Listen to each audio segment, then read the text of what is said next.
One target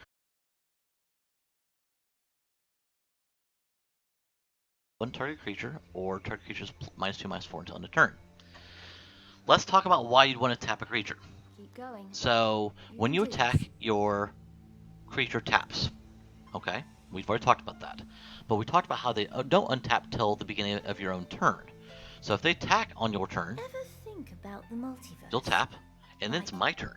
Hey, that's Well, if they're wild. tapped, the big problem that it creates is a tapped creature cannot block. Whoa! So if they would want to block with one of these creatures, let's say they had a 5/5 or 6/6, I can't attack with the predator because they'll just kill it. Flying aside, obviously. If I tap it, it's no longer allowed to block. So let me show you how this would work. I'm going to do this, not a way I'd probably do it, but just for the sake of teaching here. I'm going to pay Learn to planes walk before you can planes run. Artful Takedown. It's going to ask me, do you want to choose options? Because it says choose one or both on the card. Do you want to choose tap target creature? Target creature gets -2/-4. I can choose one. It says done. But I hope you win too. I can choose this one, done. Or in this case, it says choose one or both, which is kind of a rarity on a card. Usually it says just choose one. So I have both highlighted now. I'm going to do both. Get moving. Done. Target a creature to tap. I'm going to tap the Halberdier because his 3 damage would actually kill my Predator. He couldn't block it because it's flying, but let's just assume the Predator doesn't have flying. Tap it. Okay. Target creature get -2/-4 till end of turn. I'm going to do the Fire Urchin. Why is that important? We had talked about if you move the hit points to 0 or negative, it dies. So this should kill the Fire Urchin. Now it says you need to pay 2 in your mana in order to cast it. The blue tap target creature is represented by the blue arrow. The orange target creature's minus is represented by the orange arrow.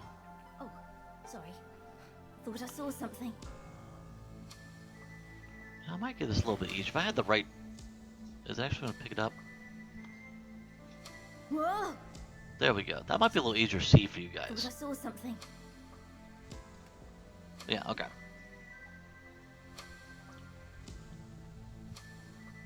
So, Whoa! it's going to tell me to pay for it. I'm going to pay a blue and a black. Thought I saw something. Blue and a black. Now it says you need to pay 2 any additional ones. I'll pay another blue, another black. So I've paid my 4 mana to pay for its 4 mana cost. So tapped it, destroyed it. So now, because it was my main phase, I can now go to my combat phase and attack. Choose your attacker. I'm going to say Nightfall Predator's going to attack. He has no blockers because this is flying. It can only be blocked by creatures flying or reach. I deal 3 damage. Alright, so he played another mountain. He's attacking with Scorch Splitter and Halberdier. Predator is tapped because I attacked with it, so it cannot block. So that's why he decided to attack this time as opposed to last turn.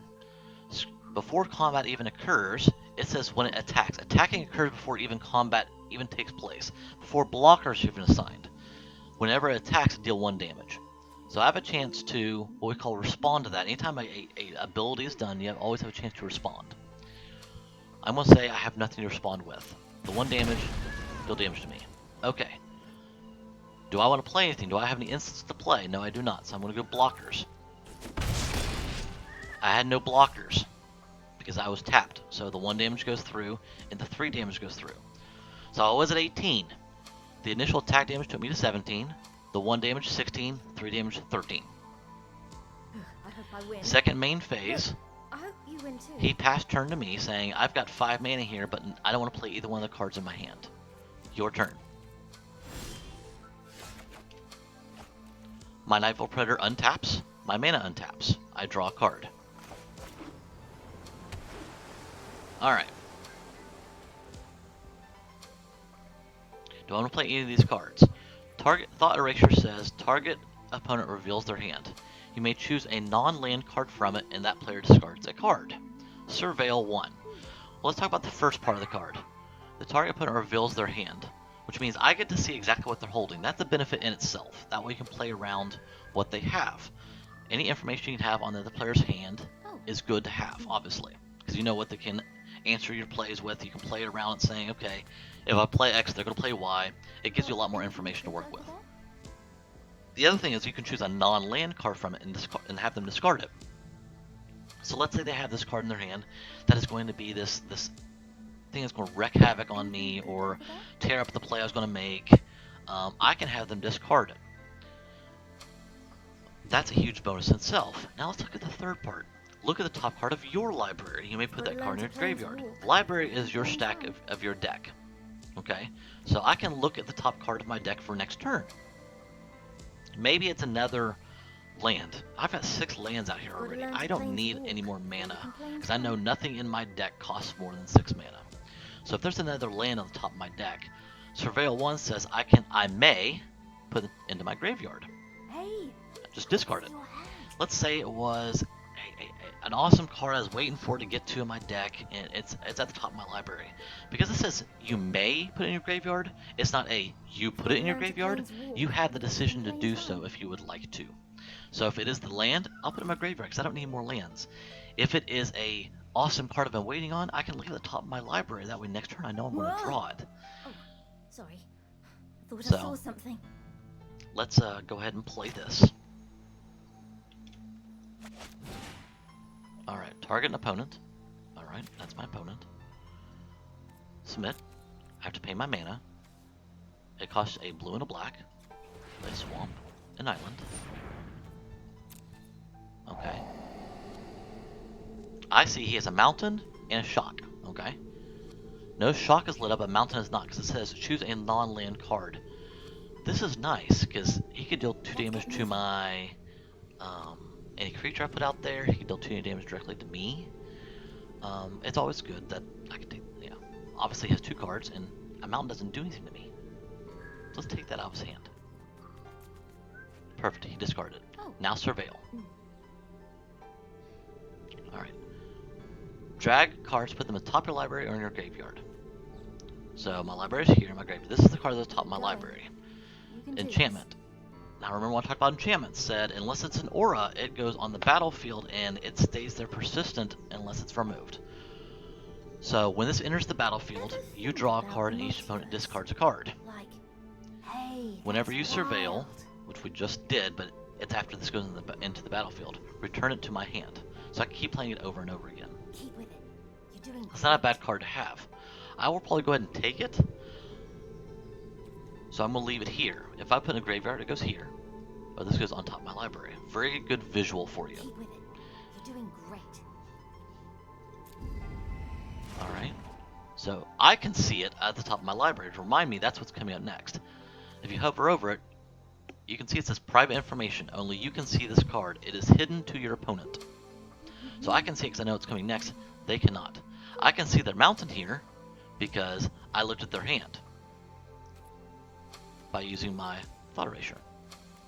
It's important to take your time. Alright, so Unmoored Ego. Let's see if I want to play this because I still have mana left over. Choose a card name. Search target's Hey, opponent's graveyard, I see your hand, and library, which is their deck, for up to 4 cards with that name, and exile them. That player shuffles their library, then draws a card for each card exiled from their hand this way. Keep with it. So let's You're break doing that great. down. Choose a card name. I have to know which card I want to select. So I can't just say, you know, let's say Luke Skywalker. Sure, that may not be a card. I can choose that, but it will have no effect. It's not a card name. So you need to have a card name in mind when you use this. I get to search their graveyard, which is their discard pile, their hand, and their library for 4 cards, up to 4 cards with that name, and exile them. So it says up to 4 because we'll get a deck building after this game's done. You can only have 4 copies of the same card in your deck unless it's a Let's get moving. basic land. So it says up to 4 cards because you don't have to have 4 copies. Maybe he only has 1 Sword Splitter. Then I only get to exile that 1 card because that's up to 4. What does exile mean? Well, we have our graveyard, we have our library, We have our hand. Okay. Anything good over there? Exile means it's removed from the game entirely. So, well, for all intents and purposes, yes, it's removed from the game entirely. Keep with it. You're There's doing a couple great. cards out there that say something different, but again, that card will trump any rules. That's important because there are decks out there that do a lot of stuff with cards within the graveyard. If you exile the card, they no longer have access to it. That player shuffles their library, because now I've seen their entire library. If I'm searching for their card, they get to shuffle it. That way I don't have all the information. You can That's do fair to this. them. They draw a card for each card exiled from their hand. So if they had two of the same card that exiled from their hand, they no longer have 3 cards in their hand. Keep with it. This will give them 3 cards in their hand again. So it is an entirely busted card, if you will. What's giving me problems here? Let's see, they have a shock. They have 2 of them. Got Goblin anything Grabber's good not a over big there? deal. Fire Urchin's really not that big of a deal. Scorch Spitter could be if he gets a couple of those out there. Well, let's think about this. We know we don't have any in their hand, Got so that doesn't anything give us any good over benefit there. I don't think I want to use this card yet, because I don't get added benefit from it. So I'm going to go ahead and go to combat, next to my attackers. Okay, who's going to attack? Now let's play this back. Last turn I attacked with my Nightveil Predator, did 3 damage, but it tapped. Therefore the next turn, he just attacked with his 2 and I didn't have any blockers available. I hope I win. I have no other creatures But to I hope you cast, win too. so in this case I am going to refrain from attacking. That way the Nightveil Predator is not tapped and he can actually block. Keep going. Okay, You so can no do this. attacks. My second main phase, I still have mana available, so I could play Unmoored Ego. Let me make a caveat here. So why would you just play this and take one of them off the battlefield? This does not mention battlefield. It says target opponent's graveyard, hand, and library for up to 4 cards. So I could say Fearless Halberdier, and if he has 3 other ones in his hand, library or graveyard, I can take them out. But I cannot touch this one, because it's on the battlefield. So I'm just going to end my turn.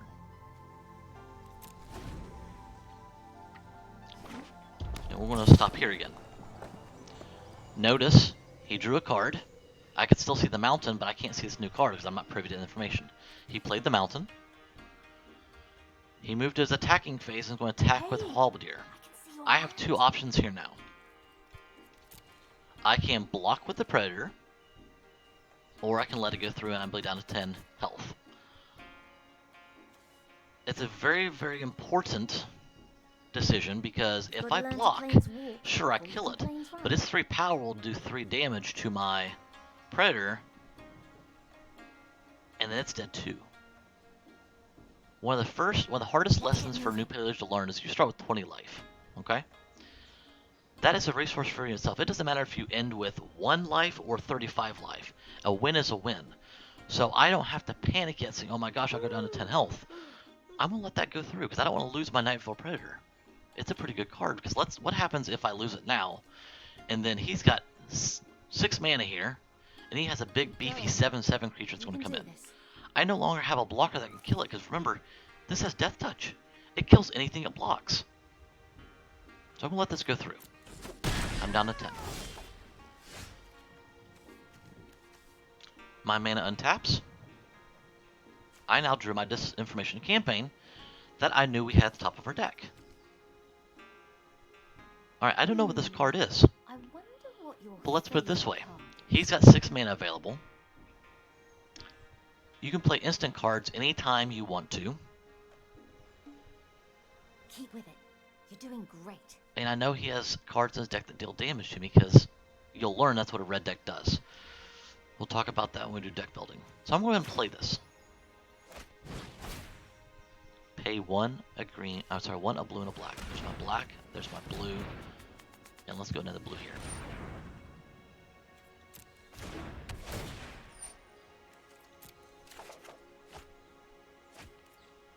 Alright, so he discarded, he had another mountain. I drew a Knight of Ebon Legion. It is a 1/2 creature for just 1 black. Whoa! Oh, sorry. It gets, if I pay 2 and a black, it's very hard to see. Let's do it this way. Let's go ahead and go to combat first.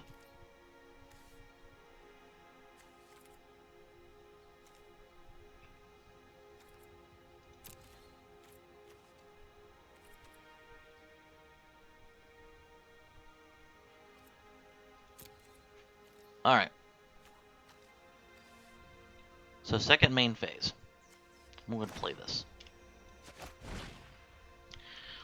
It's a 1/2 Vampire Knight that costs me just 1 black to play. Okay. Rule of thumb in Magic is if a creature has power and toughness one more than the cost to play it, that is a very nice card to have in your deck. Most of them are equated to the cost. So this cost me 4 mana to get a 3/3. The offset is I have all of these keywords with a flying, death touch, hexproof. Scorch Spitter is a 1/1 for 1. It's very basic. A 3/2 for 3, very basic.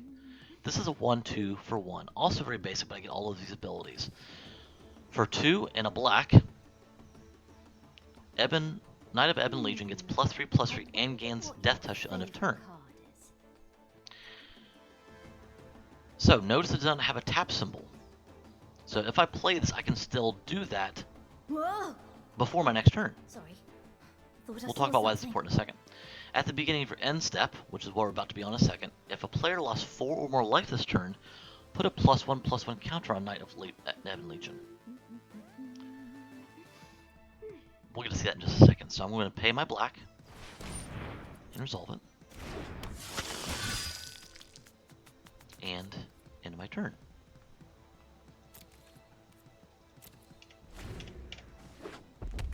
Alright, so it drew a mountain, played it, so we've got no cards in hand up here.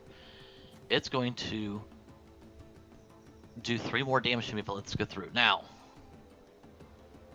this is where Magic becomes more like a chess match than anything else. If I let 3 go through, I'm down to 7 health. Okay? It's getting low. I wonder what your favorite card. But then I can attack with 3 next time. And I can do lots of damage with my Death Knight, with my Vampire Knight. Because for 2 and a black, it gets +3/+3. It becomes a 4/5. However, I can do 2 and a black twice. Because I have 6 mana, and at least 2 of them are swamps. So I can actually give him +6/+6, plus Death Touch. Okay. Got anything good over there? Alright, so that's something to think about.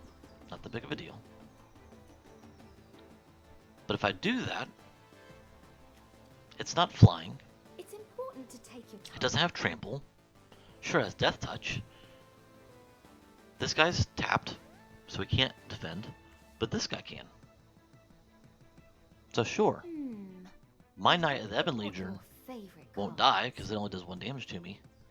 But all this added health is for naught. Keep with it. You're doing great. So am I content with getting this one off the board? And just going 1v1? Because I lose my Predator? Or Gotta learn to planes walk. do I wait till next turn and it's a 4/5 and block him then? That's where the chess match comes in. I'm gonna let this go through. I know he has no cards in hand. Alright, so my turn. Untap my mana. I drew a card. Gadwick the Wizened. Legendary creature. Ever think about Human wizard. multiverse? Let's talk about what legendary creatures are. Hey, The that's term wild. legendary is a very important term in the game of Magic. Legendary means you can only have Anything good one over legendary card with that name on the battlefield at once. So remember when I said you could have 4 copies of a card in your deck? Sure, I could have 4 Gadwicks in my deck. If I have a Gadwick on the battlefield and I try to play another one, they both die immediately. Because you can only have one legendary legendary card with that name on the battlefield at once. Alright, so we covered what legendary means. Whoa! Look at that mana cost. Sorry. X Thought I saw plus something. 3 islands. We haven't seen X yet. What does that mean?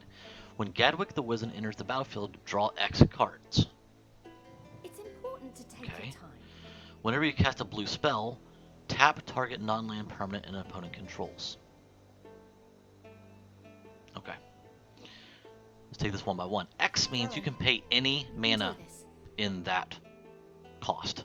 So I have to pay the 3 islands, which is why they are look like they're on fire to the left there. Those go.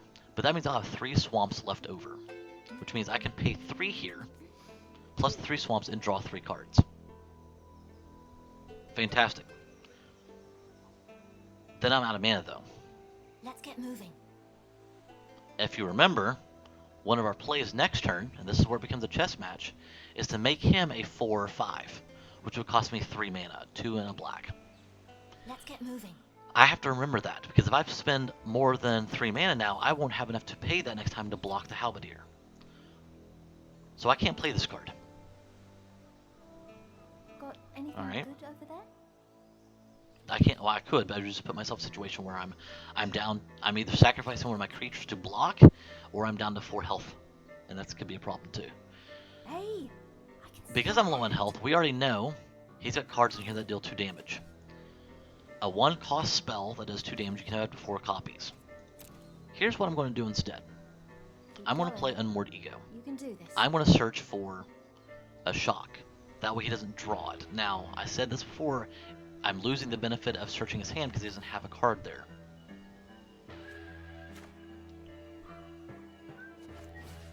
Oh.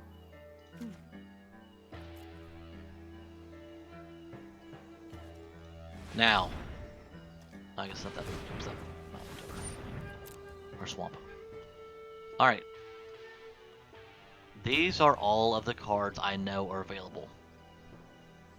These are all the ones I've seen in the game. My deck and his deck, so I have to pick one of these. You can do this. Mountain would be okay, but he doesn't. Taking 4 mountains really doesn't mean anything. He has 7 mana already. So I'm going to go ahead and take the shock. Oh. I can look at his hand. Not there. Look at his library. So I know he's got. Oh, this is good information to have. He's got some more bird grabbers in there. Pyrohelix. 2 damage. Divided among a target, 1 or 2 targets. Sweet. We know about Squirt Spitter. Halberdiers. I wonder what your favorite card Command the Storm deals 5 to target creature. That could be a problem. Spell Gorge weird. When you cast a non-creature spell, such as an instant or a sorcery or an enchantment, put a +1/+1 counter on Spell Gorge or weird. We haven't talked about counters yet. We were about to with the Let's get Knight, moving. but let's go ahead and talk about it. A counter means it is something that stays on the card until it is removed, or the card is removed from the battlefield, whether it's returned to your hand, whether it's sent to the graveyard, it stays on there. So +1/+1 counter means until that happens, he is a 3/3. If you cast another one, he becomes a 4/4. You just tack them on there. He's another Fire Urchin, another Halberdier. You can do this. Chandra's Spitfire is a 1/3 creature with flying. Okay.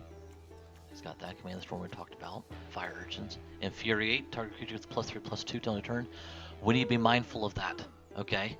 With us only have 7 health, if we let's say a 3 damage go through, and he puts that on there, now it becomes 6 damage going through. Very important to know he's got that in his deck.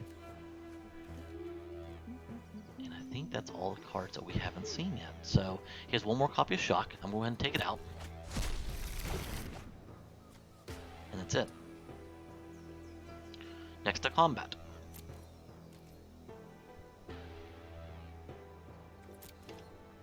Alright. So. If I attack with the Predator, he becomes tapped. I'll do 3 damage. Got anything good That over will there? leave them 2 attacking with my 1 Knight. I know very well I'm going to make this a 4/5 next turn to block the 3/2. And hope he doesn't have Infuriate. Let's get moving. He'll have Death Touch, which means he'll kill him anyway, but I'll lose the Knight. If I attack with the Predator, he'll attack with the Spitter as well. Which means he'll do 1 damage right off the bat, make me Ever 6, think and another about 1, the multiverse? which makes me 5. Like, hey, that's wild. So, I'm going to go ahead and Let's get moving. attack, because I don't mind being at 5 life. That's a little low. But I want to take a chance here. End my turn. Alright, so he drew a card and he played a mountain. So remember before when I said there are sometimes we don't want to necessarily play a land every turn? This would be one of those cases. If you were actually playing that hand, I wouldn't have played my mountain. Gotta learn to planes walk. Why wouldn't you say? Because that way you have more mana out there. Well, I already had 6 mana. If I'm holding a card, your opponent doesn't know what you have in your hand. Remember that Infuriate we just saw? I would have to worry that he's holding on to that and not playing it because he's ready to play Infuriate when I go to attack. Mind games, chess match. Something to think about. You've got to learn to planes walk before you can planes run. Alright, so let's see here. Pass to combat. Pass to attackers. And as suspected, he attacks the halberdier. Now, as a player, if I was owning the halberdier, I would recognize that the knight can block and kill me. I wouldn't attack into it, but we're gonna use Star Advantage, activate the ability. As you can see, it's now a 4/5 and it gained Death Touch. So the 4/5 is blue, because it's the modification to the card. Death Touch is blue, because it's the modification to the card. So now I'm going to block his halberdier. 3 damage to my 5 will not kill me. 4 damage to his 2 would kill him, plus I have Death Touch anyway. Block. End of turn, because he had no cards to play. My turn. I draw a swamp. Alright. So, next piece of the puzzle. This is where chess comes into play again. Make sure I'm not, my phone's getting a little buzzy over here. Make sure I'm not missing anything important. Okay. Next thing to note here is, I don't want to necessarily play this ability right off the bat. Okay? Because it's an ability on the card, you can play it as if it's an instant ability, as if it's an instant card. You can play it anytime you need to, assuming it doesn't say, can only play it during a sorcerer's phase. I mean, again, the card overrides the rules. If it's on the ability of the card, you can play it anytime instant can be played. The reason why I don't do it now is then he has that information I'm going to use my mana to do so. Also, if I don't do it now, he doesn't block. I've already got my 4 damage to do the other half of the Knight of the Ebon Legion's card. You can do this. That, and he has to make a decision. If I block, is he going to use his ability or not? If I don't block, am I willing to take the 4 damage? It forces him to make a decision first. So we're going to go to combat, and I'm going to attack with both. Neither of my people would die, because his 1 damage isn't going to do anything to my 2. He can't block the Predator, because it's flying. He has no cards in hand to buff up his Spitter, so it's a very safe place to attack. Now, I have 2 options. He did not block, which means all my damage is going to go through.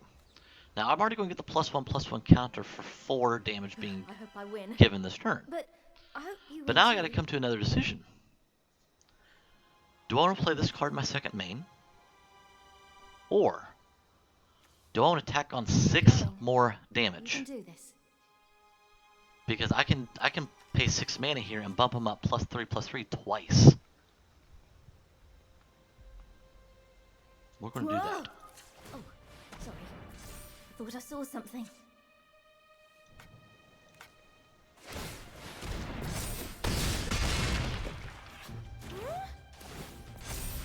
Alright, so let's talk about what just... Oh, holy cow. Alright, stop. Stop! Okay. Let's talk about what happened. Holy cow. I thought I had those under control. So I made him a 7/8 by doing the buff twice. I attacked and did 10 damage, 7 and 3. So he's down to 4 from 14. Okay? That happened first. I was out of ability to play anything, so I went to my end step. And this says at the beginning of your end step, if a player lost 4 or more life this turn, put a +1/+1 counter. He did. He lost 10. So that's what this 1 means over here on the side of the card. And that's why he's now 2/3 as opposed to a 1/2. Alright. His turn, he drew a card. Doing great. We knew he already had 8 mana, so he drew Command the Storm. He immediately attacks with it. He immediately attacks with Scorch Spitter. Deals 1 damage, puts me to 6. I have no one to block with, but before he resolves damage, he's playing an instant card. Deals 5 damage to target creature. He's targeting my Knight of Ebon Legion. It says, do you want this to play? I have no choice. Kills it. His 1 damage is going to go through. I'm at 5. Alright.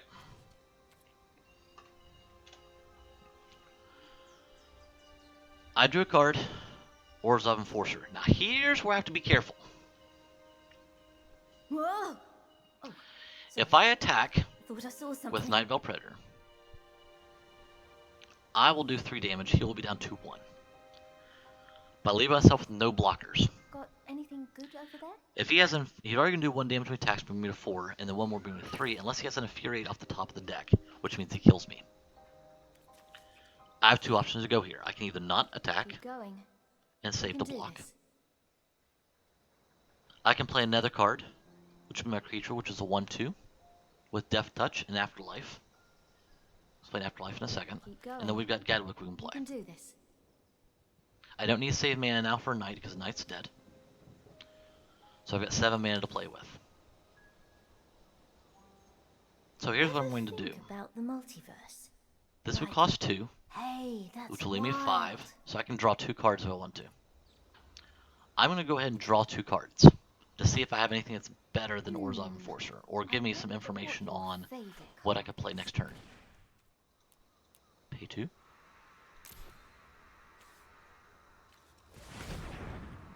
One, 2, 3 blue, 2 black.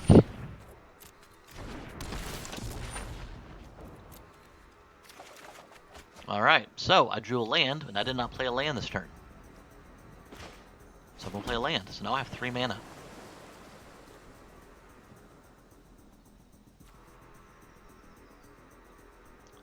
Alright, so here's what I'm going to play. I wonder what your I'm going to play Dimir Spybug over top of the Enforcer. Let's talk about Afterlife first, then we'll talk about what happens afterwards. Afterlife says whenever this creature dies, create a 1/1 white and black spirit creature token with flying. Okay, so if the Enforcer dies, I get to put a 1/1 flying token out on the battlefield. Hey, I can see your hand. So he would block with Death Touch to make sure it goes away. But he can be blocked. Okay? Let's get moving. Dimir Spybug is flying and has Menace, which means he can only be blocked by 2 or more creatures. If he puts a flyer out there, okay, let's say he has a flyer in his deck, which we know he doesn't because we looked at his deck. Let's say he did though. He has 2 creatures. Oh. They would both have to block the Spybug to block him, or 1 damage goes through. He would be forced to let the 1 go through and block my other 2 Hey. creatures. I can see your hand. Let's go back to my previous conundrum. If I attack with Predator, I have to be able to block the Scorch Spitter. If I swing with Predator, he's tapped. He's down to 1 life. I have Gadwick to block the Spitter, and then I have Spybug, which can go next turn. The only thing that would create a problem Going. You can is do if he this. had another Command the Storm to kill off the Wizard, and then an Infuriate to make him deal enough damage to kill me. That's 2 cards. He has no cards in hand, you only draw 1 per turn. We know we're safe. We should be able to end this game. Haha! Yes, okay. So I even forgot about that ability. Gadwick the Wizard says whenever you cast a blue spell, tap a non-land permanent opponent controls. It's already tapped, but point being is anything that has blue in the mana cost is a blue spell.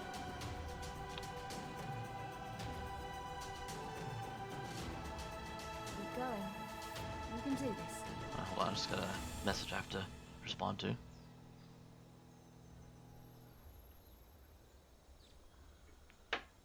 Alright, so it's already tapped, and this says tap, and this says you may tap, so I have to tap Oh. a non-land permanent control. So there's only 1 available, it's already tapped, so I have to use it that way.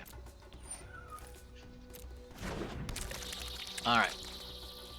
Next to combat. So, if we go back through what we discussed was going to happen, I'm going to attack for 3. He can't block.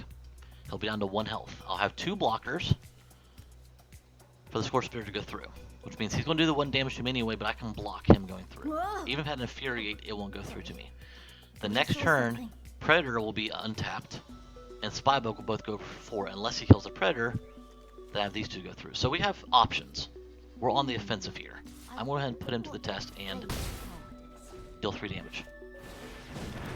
Alright, so he pulled a Bird Grabber.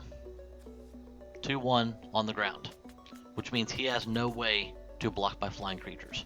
None of them have flying or reach, so we're just going to attack or swing, as the vernacular for Magic players. Swing for 4 damage. I mean, I could attack with the 3/3 wizard. They're just going to block it, so there's no point in it. At this point in time, the 3 is overkill as well because we know he has no cards in hand, and that's that. Nice job.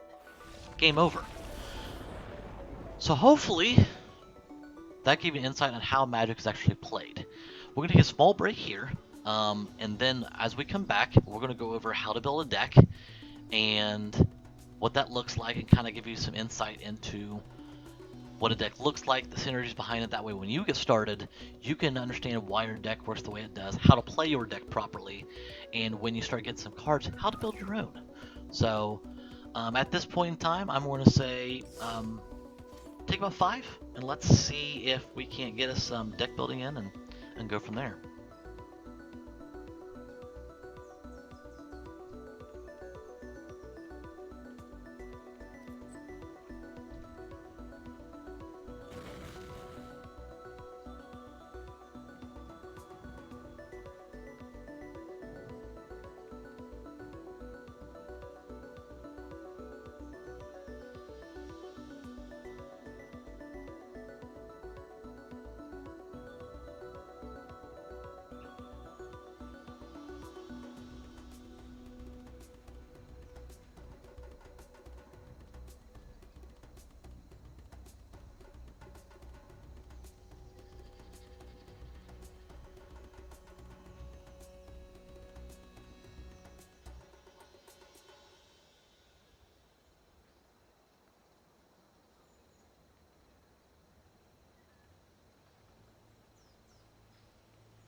All right, welcome back. So, we've gone through the introduction of Magic the Gathering, the card types, how mana works. We walked through a game on how the different phases go, how combat, plays out, and that sort of thing. So, let's talk about how the deck works. How did my deck work together? How did it synergize? What worked well for the bot? Let's talk about deck building and the basics on that, and I will see if I can't try to build a deck for you as well.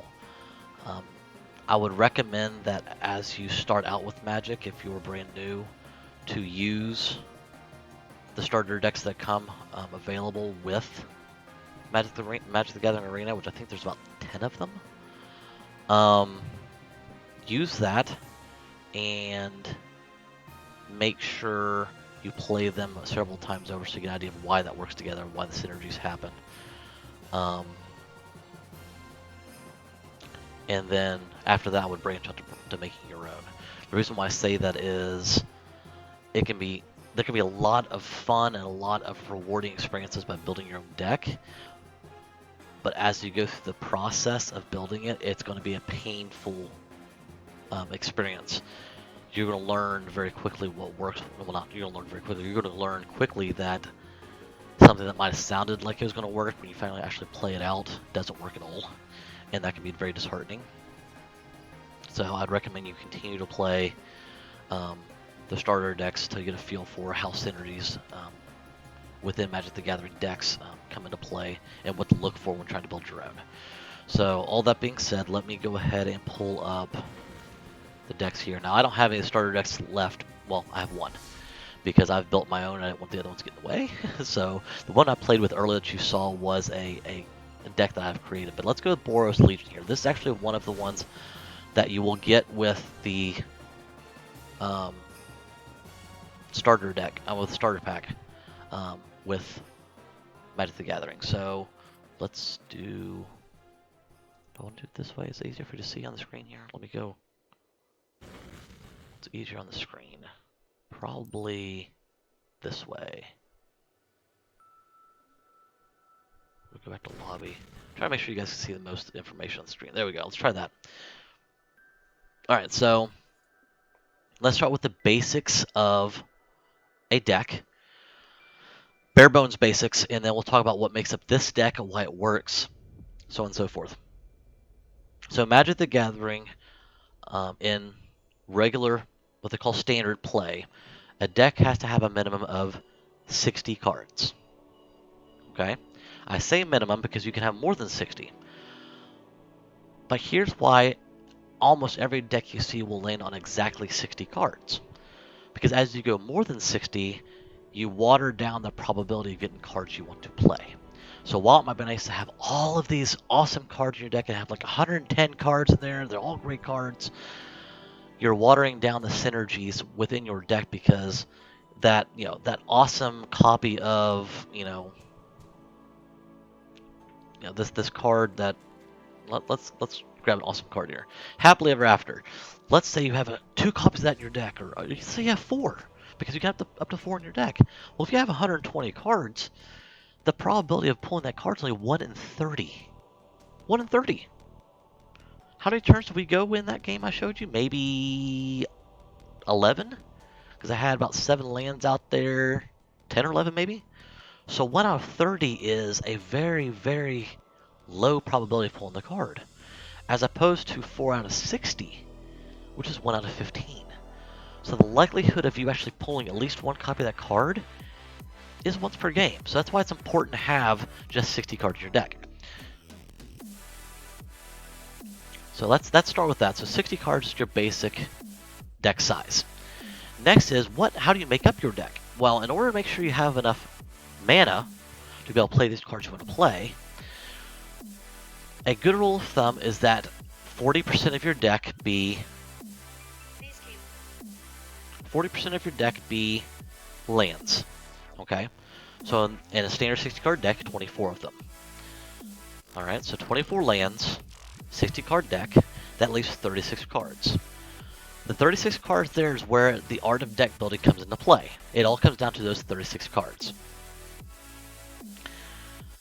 In a traditional deck, you're going to have anywhere between 17 and 22 creatures, and the rest to be instants, sorceries, enchantments, depending on what the deck actually calls for. If you're playing, each of the colors have a different play style that lends to that color.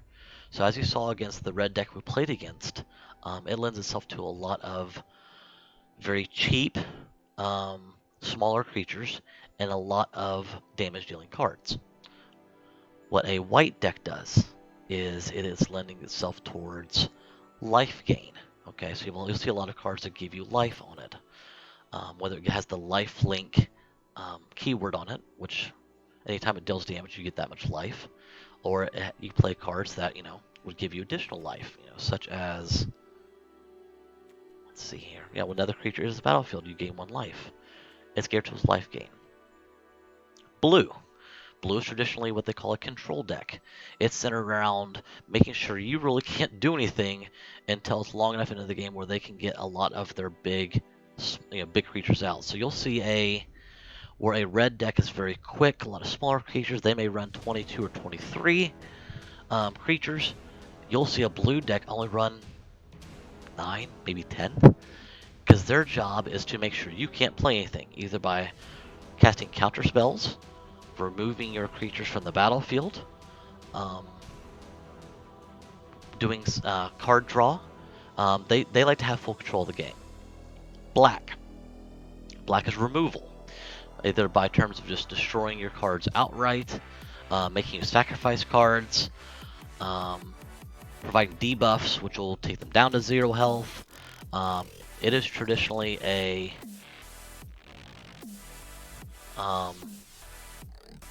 removal deck. And then there's green. Green is what we call a ramp deck, if you will, or a ramp deck or growth deck. So green is centered on getting additional mana out to you, either by having cards that allow you to play additional lands per turn, having cards that, as creatures, they have an activated ability where you tap them, they give you additional mana. They also have a lot of cards which gives giant buffs to their creatures. They have a lot of big creatures. They have cards that give +2/+2, +3/+3. It's geared towards having big monstrous creatures to run over you. Not a lot of flying in that deck, but a lot of tough ground creatures that may have trample, that sort of thing. So when you find out, a lot of people have playing styles that they lend themselves to. As you get more experienced with Magic, you will end up finding yourself trying all different types of decks to see if those work better in your favor. I myself am still not very good at, as much as I played Magic when I was younger, and much as I played Magic a couple years ago, and then again this time around, I'm still not very good at control decks. It's just not the way I like to play the game.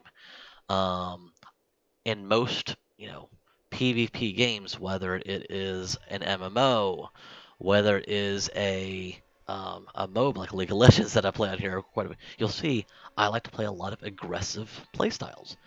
So I tend to play a lot of red, some white, some green, but I don't play a lot of blue because that's just not the playstyle I like to play. But you'll find your own. So I encourage you, each of the starter decks, I think they come with 10. Like I said, you'll have a mono white, which is an all white deck, a mono red, mono green, mono blue, mono black. So there's 5 decks there. And then you'll have 5 decks that are dual color, that play themselves to, let's see if I have the list here. Yeah. So actually you might have 15.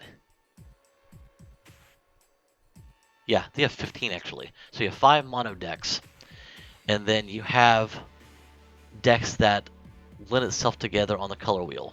So, see if I can get a picture of the color wheel up here for you. I may not be able to. Let's go back to...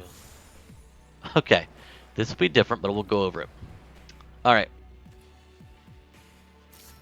So, let's talk about this card here. These are card sleeves. That's what shows on your library, that sort of thing. And you can unlock them as you go through. Not the point we're making right now. The color wheel is the fundamental of the playstyles in Magic. Okay, so we already talked playstyles of white, blue, black, red, and green. What the color wheel says are ones that have traditional synergies for each other. So white has a traditional synergy with green and blue. It generally has an opposite playstyle as red and black. Green plays well with white and red. Traditionally has a um, offsetting or opposite playstyle as blue and green, so on and so forth. That does not mean that they cannot play together. What that means is they just have different playstyles that don't have as they have different synergies that would be placed. So white and red is what I normally play. They generally don't have synergies together, but I like to play it. I used to play red and black or red and green. So that's what the color wheel does. I'm going to go back to my fancy lightning bolt sleeves here that I unlocked. Alright, so let's talk about the deck now. So 24 lands.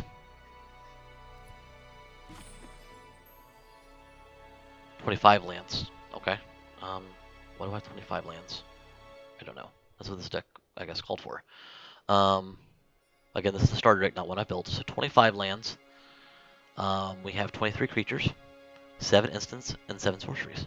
So 23, 30, 37. Wait a second, that's 62. I don't understand. How does that work? Because I technically don't have 25 land. Let's go down here and see what's going on. Well, I do have 25. Why does that not work? Can I not math right? 23, 30, 37.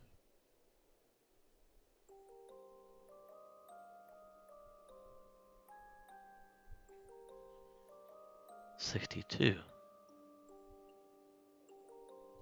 What am I missing? Okay, in all transparency, I rebuilt this deck. 25 lands, 6 instants, and 6 sorceries. Why does it have 7 of each? I know why. Because I have 2 dual cards. I have an instant that's both, and I have yeah. Okay. Sorry. Never mind. So, let's go through what I have here. It automatically orders by converted mana cost. So your lower cost creatures will be towards the top. Or lower cost cards, I should say, will be towards the top. Higher cost cards towards the bottom, and then your lands to round it out. The mana cost is already here for you. You'll see these are weird because they're dual cards. I'll talk about that in a second when we go through our deck. You have symbols that have half symbols, means they can be paid with either red or white. Then you have the lands at the bottom. So you're going to see some lands or some cards that have full card art here. That's because I've unlocked those.